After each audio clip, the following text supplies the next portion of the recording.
casamento do herdeiro do trono britânico traz a Londres e aqui ao Palácio de Buckingham famílias reais de várias partes do mundo.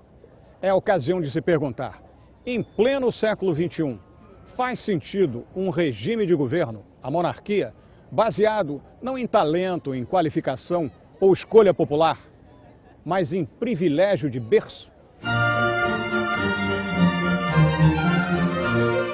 Exige boa dose de audácia ser contra a monarquia neste Reino Unido de Inglaterra, Gales, Escócia e Irlanda do Norte. Há mais de 1000 anos, reis e rainhas nas Ilhas Britânicas vêm passando o posto aos descendentes, com preferência para os homens. Velho resquício de desigualdade e machismo desse tipo de regime que não privilegia mérito, e sim DNA.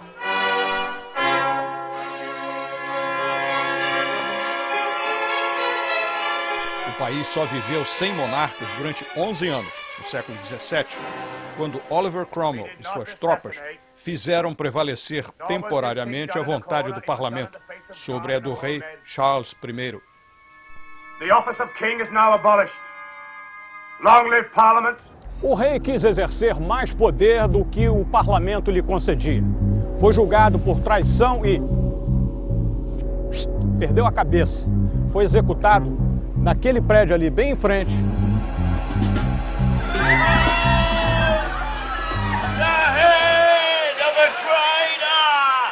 Hoje, próximo à residência do primeiro-ministro em Downing Street e não muito distante do Big Ben e do parlamento.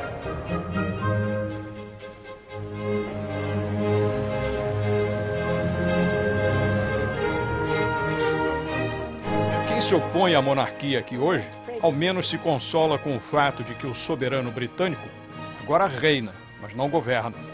Isso é tarefa do primeiro-ministro e de seu gabinete, que devem satisfação a um parlamento eleito pelo povo e que dispensa obediência cega à rainha, chefe de uma família aristocrática, os Windsor, no momento, como já foram os Stuarts, os Tudors, os Normans.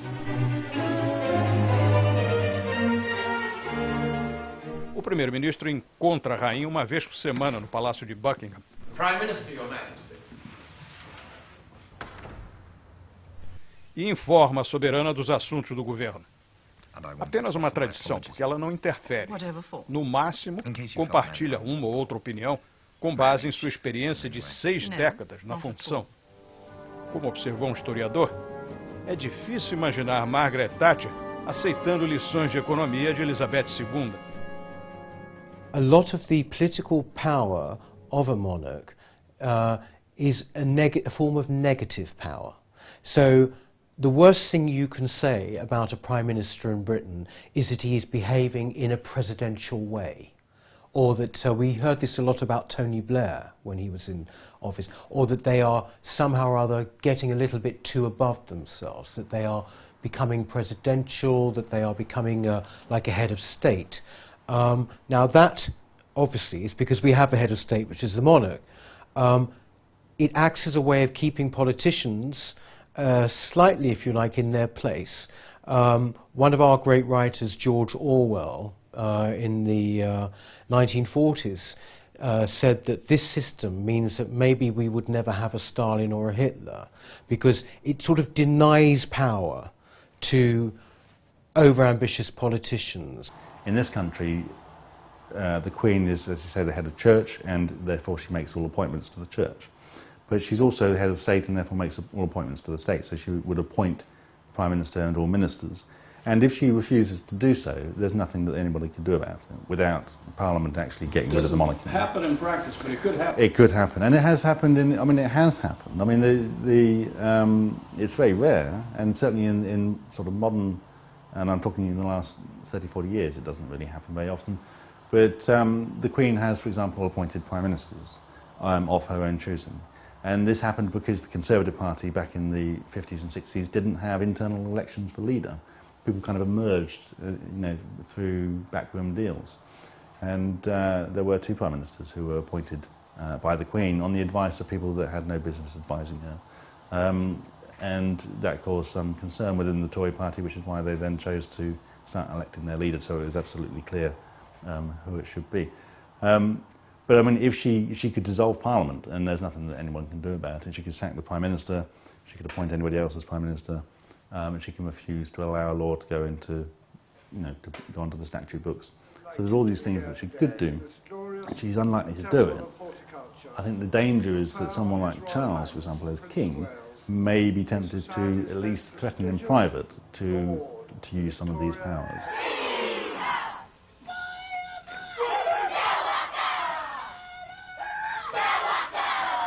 Na condição de chefe de Estado, não de governo, cabe ao soberano funções cerimoniais, que vão desde receber credenciais de embaixadores estrangeiros a visitar outros países, sobretudo na Commonwealth, reunião de várias ex-colônias britânicas, dezenas das quais ainda mantêm a rainha como chefe de Estado, como a Austrália, o Canadá. I name the ship Britannia. O soberano, ou membros da família real, costumam também lançar navios, inaugurar prédios, promover banquetes e condecorar gente tida como ilustre. Conforme a observação sagaz do republicano intransigente Charles de Gaulle, família real serve para abençoar crisântemos. No, she has no power on paper, as it were. She does have power.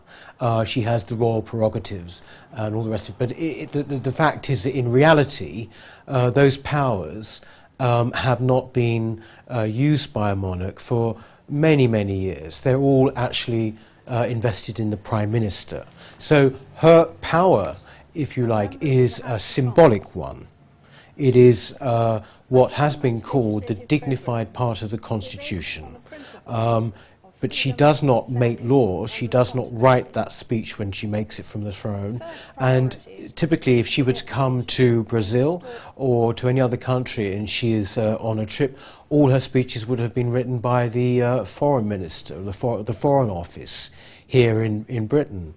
So she doesn't have power in that way. Her power is a symbolic one, which is the one I alluded to originally, which can be immense, you see.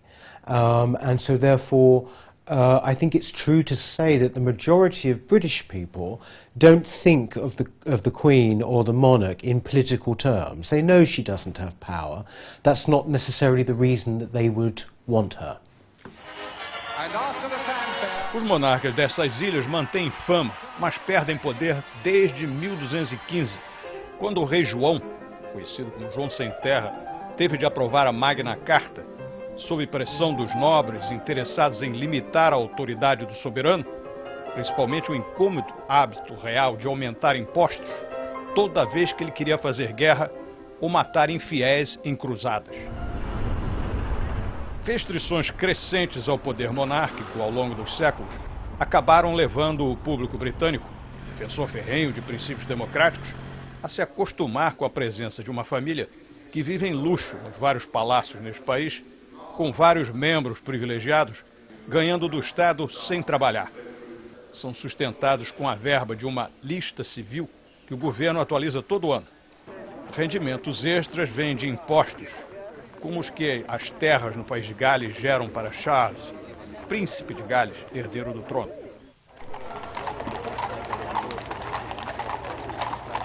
Os Windsors aparecem de público o suficiente para manter o interesse dos locais e dos turistas, que se encantam com a pompa e a cerimônia de eventos. Os visitantes admiram a Torre de Londres, com sua história de execuções de supostos traidores e rainhas adúlteras. Ou se juntam para ver a troca da guarda, apresentada toda manhã à porta do Palácio de Buckingham, com ares de tradição secular, quando na verdade não passa de coreografia inventada em tempos modernos para agradar turistas. Nenhum partido político neste prédio aqui do Parlamento Britânico se opõe à monarquia. Mas muita gente nesse país não gosta dos privilégios que uma família real tem, simplesmente porque as pessoas nasceram no berço certo.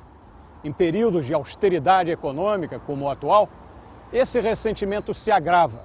Cresce aquela sensação de que, como disse em outro contexto o escritor britânico George Orwell, alguns são mais iguais do que outros. Of course, for Republicans and anti-monarchists in general, the idea of monarchy looks very old-fashioned, very obsolete.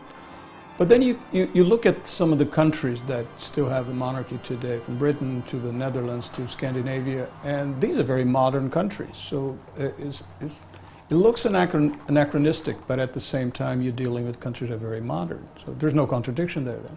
Well, there is a contradiction, and that's kind of the issue. I mean, we've got Republican movements in all of these countries now in Europe. It does jar because we are modern, cosmopolitan, forward-looking countries, and yet there are these institutions that attempt to sort of impose themselves on our sort of national psyche and on our national identity in a way that is inappropriate.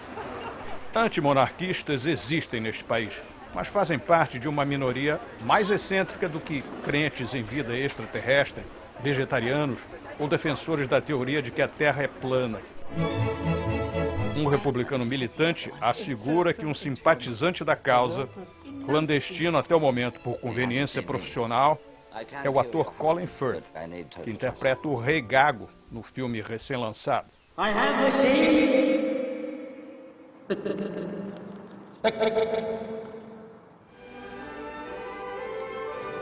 Durante muito tempo foi ilegal no Reino Unido propor o fim da monarquia. Um decreto de 1848, e ainda nos livros, proíbe agitar contra a monarquia. Mas uma decisão dos Law Lords, a mais alta instância jurídica do país, determinou em 2003 que a restrição não vale mais, porque viola leis europeias de direitos humanos. Na maior parte, o público britânico é indiferente à monarquia, até porque a discreta rainha atual conquistou o respeito dos cidadãos desde que chegou ao trono em 1952, quando morreu o pai, o Rei Gago, mostrado no filme.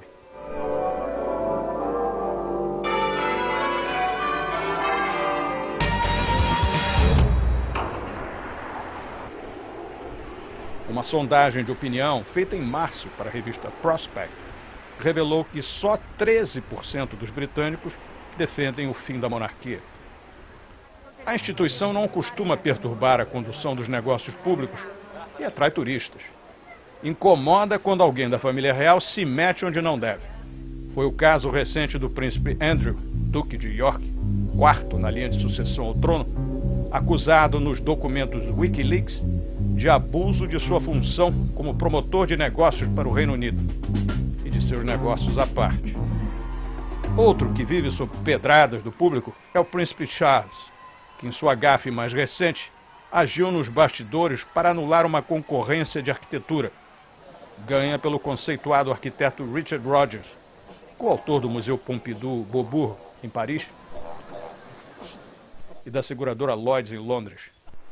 Sua Alteza conservadora detesta a arquitetura moderna e age contra, nos bastidores se necessário. O problema é que a tradição no país, em tempos recentes, espécie de acordo não escrito, proíbe membros da família real de tomar partido e muito menos interferir em assuntos desse tipo. A rainha segue a recomendação e quase nem fala de público. O filho primogênito, no entanto, fala até com plantas, literalmente. I think the problem more is about, for example, he's a huge champion of the environmentalist movement. Now, you know, we might say say what's wrong with that, but I mean that is, if you like, it is a political issue, and it is one that some people don't necessarily agree on. He has been known to write to ministers and make complaints and what have you. Now, this is what he's doing as the Prince of Wales. There is actually nothing to suggest that as soon as he became king, that somehow or other he would not take seriously what he has to do, which is that he stops doing that kind of stuff. You know, but I mean, it is a variable. I mean, there's no question about it. And the Queen is a very, very hard act to follow.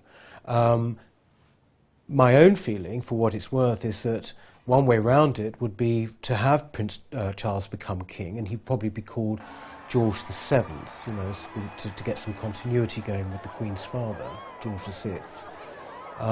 To have him as king, but that he should then step down after a while to make way for his son.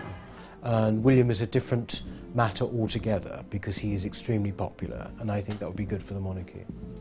It's got to the point in London where a lot of architects will show their plans to Prince Charles before they go ahead with the development, because they are concerned that they will go, they will invest a lot of money in something and then find the plug is pulled because Charles has got involved.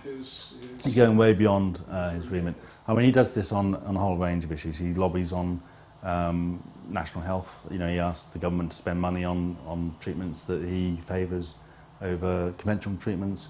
He lobbies on the environment. Just recently he had a speech where he was essentially arguing against economic growth because it is a key cause of environmental damage, globally and in Britain. Now that's a very serious, controversial point to make, particularly when the government is going out of its way to get Britain growing economically, and he cannot do that because he's not accountable for his position. Como príncipe de Gales, Charles é herdeiro automático do trono assim que a mãe se for. Isso pode demorar, pois Elizabeth II completa 6 décadas no trono em 2012. Demonstra saúde plena aos 85 anos e a mãe dela morreu com 102. Your Royal Highness, my lords, ladies and gentlemen. A sondagem da revista Prospect revelou que 65% do público prefere a permanência no trono da atual soberana, em vez de passar a coroa ao filho. Respeitam a rainha, não gostam do príncipe. Ações como a de Charles e a do irmão Andrew, para nem falar da ex-mulher deste, Fergie. £500,000 when you can, to me, open doors. Filmadas e escondidas meses atrás, vendendo acesso ao marido, alimentam as críticas dos que apontam o potencial de abusos por parte de uma casta ungida de influência pelo simples fato de ter nascido na família certa ou se incorporado via casamento. Outros príncipes, parentes e agregados dos Windsor são fisgados de vez em quando, abusando de influência que não deveriam ter nesta monarquia teoricamente sem poderes. Outras monarquias sobrevivem pelo mundo, da Noruega ao Japão. Nenhuma alcança, no entanto, o impacto internacional da família real britânica. Parte da fama se dá pela habilidade com que os Windsor se encaixaram na cultura de celebridade que domina a mídia. Filmes, livros e programas de TV em torno do tema geram entretenimento e curiosidade. Atraem os holofotes, as câmeras, os flashes, as manchetes de tabloides e até de jornais sérios, revistas e emissoras de TV se alimentam de futilidades, como o drama matrimonial da princesa de cabelos dourados, o príncipe de poucos cabelos. Publicam-se infindáveis teorias conspiratórias sobre a morte da princesa Diana num acidente de carro em Paris, os embalos do príncipe Harry nas boates de Londres, as festas, o luxo, as roupas. É o entretenimento sob disfarce de notícia.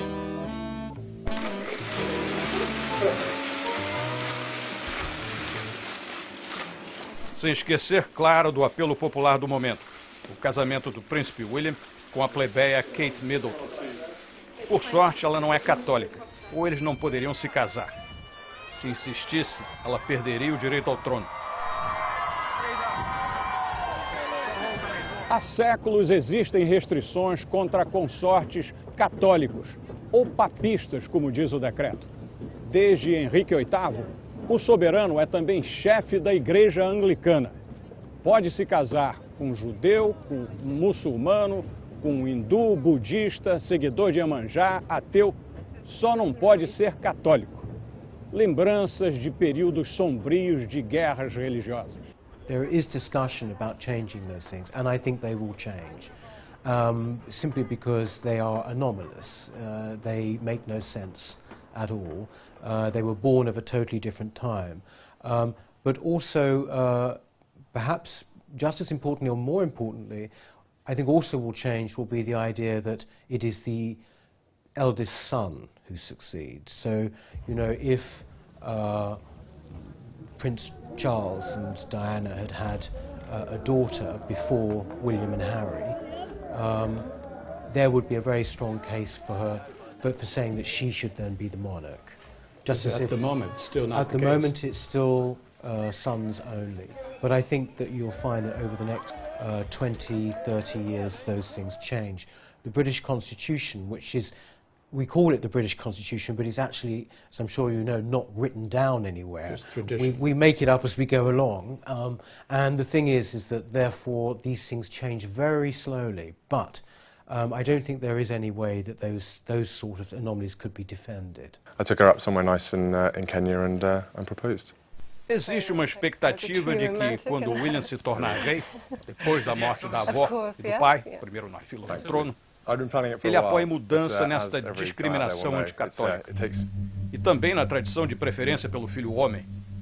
Assim, se o novo casal gerar primeiro uma filha, antes de um filho, ela não precisará, como é tradição de séculos até hoje, ceder o trono ao irmão. Poderá virar rainha do Reino Unido, da Grã-Bretanha e Irlanda do Norte. Se existir reino, se existir rainha, se ainda existir monarquia.